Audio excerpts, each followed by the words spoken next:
વલસાડમાં વરસાદી માહોલ ફરી એક વખત જામ્યો છે। વલસાડ અને વાપીની આસપાસના વિસ્તારોમાં વરસાદી માહોલ જોવા મળ્યો।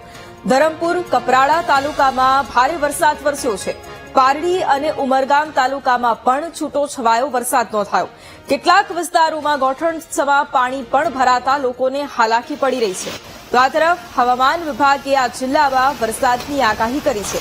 વરસાદની આગાહીને પગલે એક તરફ વરસાદ વરસી રહ્યો છે અને બીજી તરફ વાતાવરણ પણ ઠંડુગાર બન્યું છે।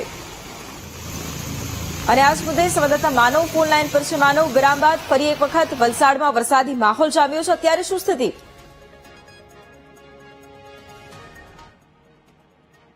જી માનવ।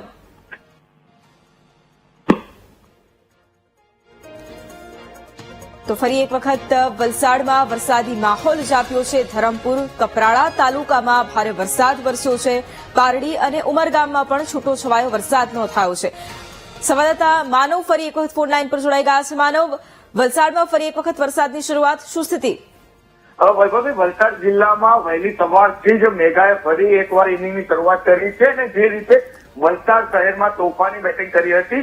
સવારે 6 થી 8માં 1.5 ઇંચ વરસાદ પડતા વલસાડ શહેર પાણી થઈ ગયું હતું। વલસાડનો એમજી રોડ હોય, ટીસલ રોડ હોય કે પછી મોગરાવાડી ગરનાળું, આ તમામ વિસ્તારોમાં પાણી ભરાયા હતા। નીચાણવાળા વિસ્તારોમાં પાણી ભરાયા હતા। ખાસ કરીને જે મોગરાવાડી અને જે ગરનાળું છે તેમાંથી મોટી સંખ્યામાં લોકો શહેર તરફ આવતા હોય છે। તો બીજી તરફ જે 40 ગામોનો જે રસ્તો છે તે મોગરાવાડી જે ગરનાળું છે ત્યાંથી પસાર થતો હોય છે અને તો એને લીધે વહેલી સવારે નોકરી ધંધે લોકો અટવાયા છે। તો આ તરફ વાપીમાં પણ અડધો ઇંચ વરસાદ પડ્યો છે।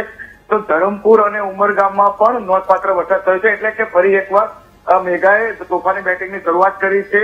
હવામાન વિભાગે પણ ભારે વરસાદની આગાહી કરી છે। આ વરસાદ એ વલસાડ જિલ્લાનો મુખ્ય પાક ડાંગર માટે ખૂબ જ સારો મનાય છે, કારણ કે લાંબા સમયથી છેલ્લા 10 દિવસથી કોઈ વરસાદ નહોતો, વરસાદ પડ્યો છે। ધરતીપુત્રમાં ખૂબ આનંદની લાગણી છે। જી બિલકુલ, આભાર માનવ તમામ જાણકારી માટે। તો આ તરફ નવસારી જિલ્લામાં પણ વિરામ બાદ ફરી એક વખત વરસાદી માહોલ જામ્યો। ગણદેવી તાલુકાના વાતાવરણમાં એકાએક પલટો આવ્યો। અમલસાડ, સરી બુજરંગ અને અન્ય જે ગ્રામ્ય વિસ્તારો છે ત્યાં પણ વરસાદ વરસ્યો છે।